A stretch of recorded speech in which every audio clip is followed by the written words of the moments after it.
I walked across an empty land. I knew the pathway like the back of my hand. I felt the earth beneath my feet. Sat by the river and it made আমরা আজকের party শেষ করে already বের হয়ে গেছি। আমাদের আসলে আরেকটা পার্টি আছে, ওনার ফ্রেন্ডরা আসলে স্টেট ছেড়ে চলে যাবে। তো আপনার অনুভূতি কি? ইয়া, ওনার ফার্স্ট ফ্রেন্ড, এই স্টেটে ওনার ফার্স্ট ফ্রেন্ড, আমার বাংলাদেশি প্রথম ফ্রেন্ড শাওন ভাই।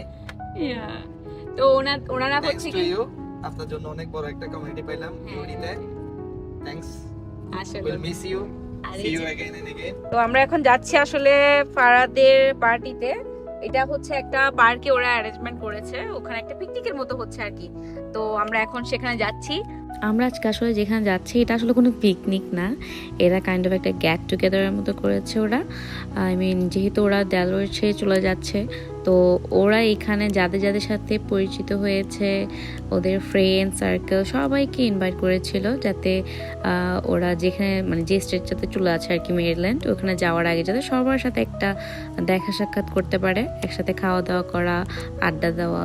সত্যি কথা বলতে আসলে বিদেশের বাড়িতে এই টাইপের আয়োজনগুলো খুবই স্পেশাল লাগে, কারণ আসলে এখানে আমরা বাইরের দেশে যারা থাকি তাদের কাছে মানে এই যে ফ্রেন্ড সার্কেল, দেন এই যে বাঙালি কমিউনিটির যাদের সাথে আমাদের অ্যাড হয়ে যায়, ওরা আসলে আমাদের মানে সেকেন্ড ফ্যামিলি হয়ে যায় বলতে গেলে। যাই হোক, আমরা কথা বলতে বলতে কিন্তু পার্কে চলেই আসলাম। এই যে দেখতে পাচ্ছেন, এটা হচ্ছে নর্থ ইস্ট কমিউনিটি পার্ক।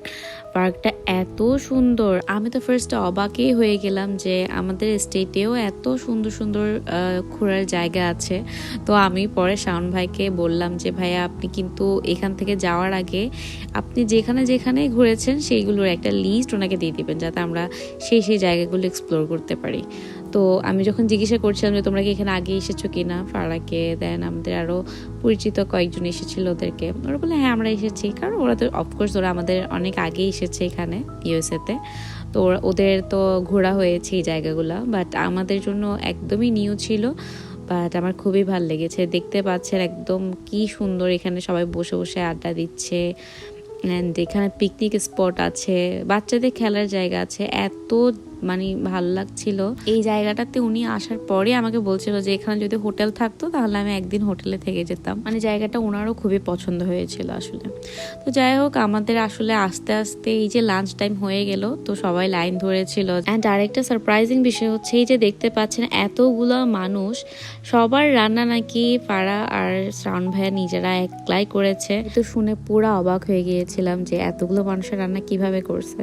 আর এই যে দেখেন, উনি ইরাইকাকে দোলনাতে দোল দিচ্ছে, ও কোনো মতেই প্লেগ্রাউন্ড থেকে আসবে না, তো যার কারণে লাইনও ধরতে পারে না। আমি ফার্স্টে গিয়েছিলাম ওনার কাছে যে আসেন আমরা খাবারটা নিয়ে ফেলি, তো উনি বললো যে একে তো আমি কোনো মতেই নামাতে পারছি না, তুমি যাও, তুমি গিয়ে লাইন ধরো, আমি আসতেছি।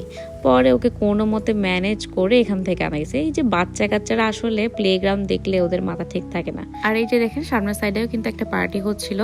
তো যাই হোক, আমি এখানে আরেকটা জিনিস অ্যাড করি, সেটা হচ্ছে শাওন ভাইয়ার পাড়ার কিন্তু আবার পেমেন্ট করা লাগছিল এই ছাউনি দেওয়া জায়গাটা তে পার্টি করার জন্য।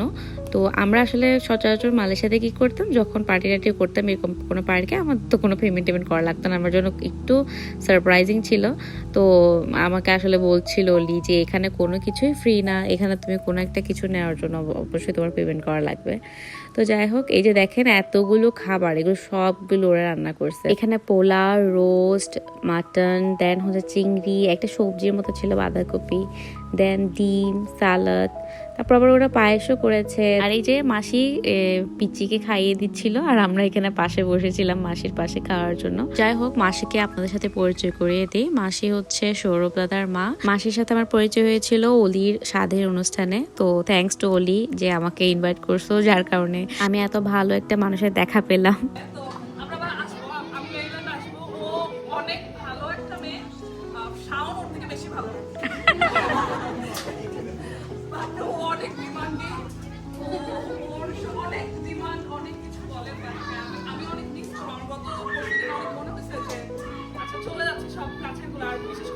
মানে ফারহাকে আমি চিনি পারভেজের মাধ্যমে, এই দুটো মানুষ থাকবে না, এটাই হচ্ছে অনেক, মানে আমার জন্য অনেক কষ্ট করে করার একটা ব্যাপার, বাট আমি আসবো, এলানে অনেকে আছে, তুমিও আসবে আমাদের এখানে।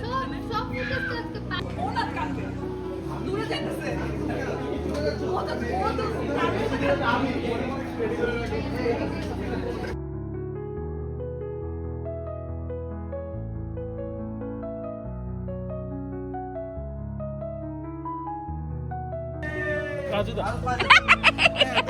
তুমি কথা বলতেছ তুমি কথা বলতেছ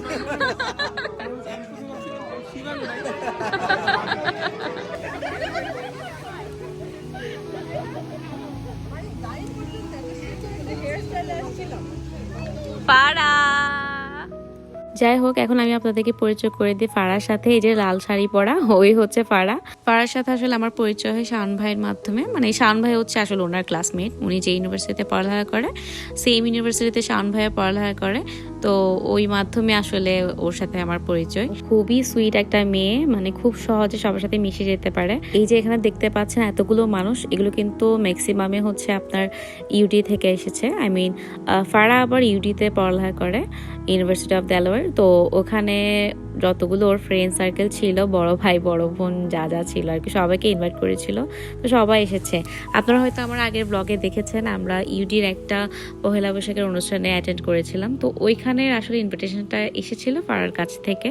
আই মিন শাওন ভাই আর ফারা দিয়েছিল আমাদেরকে। তো যার কারণে আমরা এত সুন্দর একটা ইভেন্ট এনজয় করতে পেরেছিলাম। তোমার নাম কি? তোমার নাম কি? তোমার নাম কি বলো? কি? তোমার নাম রিদ্ধি? তোমার বাবার নাম কি? এটা ভিডিও হচ্ছে। এটা আমি তো, ও এটা হচ্ছে কি একটা আদ্রিকার ছবি, একটা ইরাইকার ছবি। তুমি না, আমি না, একটা আদ্রিকা একটা ইরাইকা। আচ্ছা, এখন পরিচয় করে দিই ছোট্ট কিউরির সাথে। এ হচ্ছে সৌরভদার মেয়ে। তো ও আসলে এত কিউট, এত পাকনা পাকনা কথা বলে, মাই গুডনেস। আমরা আসলে বাসায় যখনই আসি ওর সাথে দেখা করার পরে বাসায় এসে খালি আমরা কথা বলি ওকে নিয়ে, যে ও এত মানে কিউট কিউট কথা বলে, মানে খুবই হাসি পায়। এই যে উনি যেখানে বসে আছে, ওনাকে বলছে যে এই তোর আদ্রিকার বাবা, তুমি কিন্তু ওখানে বসো না, ওখানে বসলে কিন্তু পড়ে যাবে, পড়ে গেলে তোমাকে একদম মাছে কিন্তু খেয়ে ফেলবে। মাসি নাকি আসলে চলে যাবে দুর্গাপূজার আগে করে। তো আমি বলছিলাম যে মাসি আপনি চলে গেলে তো ওকে খুবই মিস করবেন। তখন আসলে মাসিও বলছিল যে হ্যাঁ অনেক মিস করব, ওর কথাগুলো সবকিছু তো আমার সাথেই তো থাকে সবসময়, অনেক মিস করব। মাসি হাই দেন।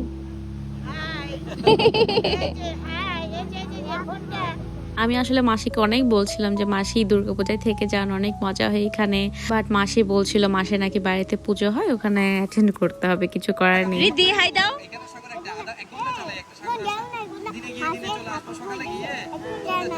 এই যে দেখেন, ও আদ্রিকাকে বলছিল যে তুমি ওখানে যেও না, ওখানে হাসে হাঁকু দিয়েছে, ওখানে যেও না, এখানে আসলে পুপ করেছিল।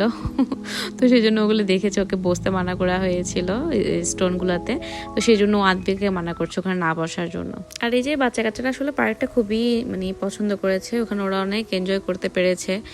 এখানে প্লেগ্রাউন্ড ছিল, এত খোলা জায়গা ছিল মাঠের মতো, যেখানে ওরা খেলাধুলা করতে পারতেছিল আরামসে। আর এই যে দেখেন, এখানে কিন্তু এরকম ওপেনলি এরকম হাঁস থাকে পার্কের মধ্যে, এরকম ছোট ছোট হাঁস, বড় বড় রাজহাঁস টাইপের এগুলো থাকে, আমরা অনেক দেখেছি পার্কের মধ্যে। আর এই যে এখানে কিন্তু ফেরি ঘাটের মতো আছে, যেখানে স্পিড বোট বাঁধা ছিল। হয়তো এখানে স্পিড বোটে করে কোথাও যাওয়া যায়, আমি ঠিক যাই না। আমি ওনাকে বলেছি যে এরকম যদি যাওয়া যায় তাহলে আরেকদিন আসবো, এসে এক্সপ্লোর করবো যে এখানে কি কি আছে, মানে অ্যাক্টিভিটিস সবকিছু। আর এই যে দেখেন ইরাইকা, এই কাঠবিড়ালি নাকি কি বলে এগুলোকে, স্কোয়াল, এগুলো পিছে পিছে দৌড়াচ্ছে আর বলতেছে যে মিউ মিউ। ও তো জানেন না নাম, তো ভাবতেছে এটা বিড়াল, তো এটার পিছে পিছেই দৌড়াচ্ছে ওখানে। আর আরেকটা কথা, শাওন ভাইয়াকে আসলে অনেক অনেক থ্যাঙ্কস। শাওন ভাইয়ের থ্রুতে আসলে আমাদের অনেকজনের সাথেই পরিচয় হলো। এই কথাটা আবার উনি শাওন ভাইকেও বলছিল সেখানে অনেকবার, যে ভাই আপনাকে অনেক থ্যাঙ্কস, আপনার জন্য এতগুলো মানুষের সাথে আমাদের পরিচয় হলো এখানে। আমরা আসলে ফার্স্ট যখন এসেছিলাম তখন এত ফ্রাস্ট্রেটেড লাগতো, মানে জাস্ট বলার বাইরে। কারণ আমরা তো মালয়েশিয়াতে অনেক মানুষের সাথে মিশে এসেছি, তো সেই জন্য উনি এখানে আসার পরে খুবই মন খারাপ করে থাকতো যে কারোর সাথে কথা বলার মানে কেউ নাই এরকম টাইপের। By the way, huge thanks to Shaon ভাইয়া। and Farah for organizing such a beautiful get together. We wish you both happiness, success, and countless blessing in your new journey in Maryland. Although you're moving to a different state, but true friendship never become distant. All the best for your new future and see you soon. এই যে আমরা এখন চলে যাচ্ছি, আসলে অনেকক্ষণ ছিলাম, প্রায় এখন দেখেন কয়টা, 6টা বেজে গেছে অলরেডি, 6:05। তো জায়গাটা আসলে খুবই সুন্দর, আমাদের খুবই ভালো লাগছে। থ্যাংক ইউ শাওন ভাইয়া এন্ড হ্যাঁ একদম বিচ ভিউ একটা সুন্দর, মানে এটা আসলে বিচ না, লেকের মতো। এটা লেকও না আসলে, এটা কি সাগরের সাথে কানেক্টেড কিনা সেটাও বলতে পারতেছি না, বাট খুবই খুবই সুন্দর একটা প্লেস। এন্ড এখান থেকে কিন্তু আপনার ক্রুজও আছে, তারপর হচ্ছে আপনার স্পিড বোর্ডও আছে, কেউ যদি চায় মানে স্পিড বোর্ড জার্নি করতে পারবে। হ্যাঁ, আর এই যে দেখেন এখানে এরিয়াটাও খুবই সুন্দর, আমাদের খুবই ভালো লাগছে। আমরা এখানে আবার আসবো, তখন একটা সুন্দর করে একটা ব্লগ করবো। আজকে তো মোটামুটি একটু বিজি ছিলাম, কারণ সবাইকে টাইম দিতে হচ্ছিল অ্যান্ড ভালো মতো করে এক্সপ্লোরও করতে পারিনি। তো আমরা নেক্সট টাইম যদি আবার আসি তাহলে একদম পুরোটা ঘুরে আপনাদেরকে দেখাবো। তো আমার ব্লগটা আমি আজকে এখানে শেষ করছি। সবাই ভালো থাকবেন, সুস্থ থাকবেন, আর দেখা হবে নতুন করে ভিডিও নিয়ে। Bye bye.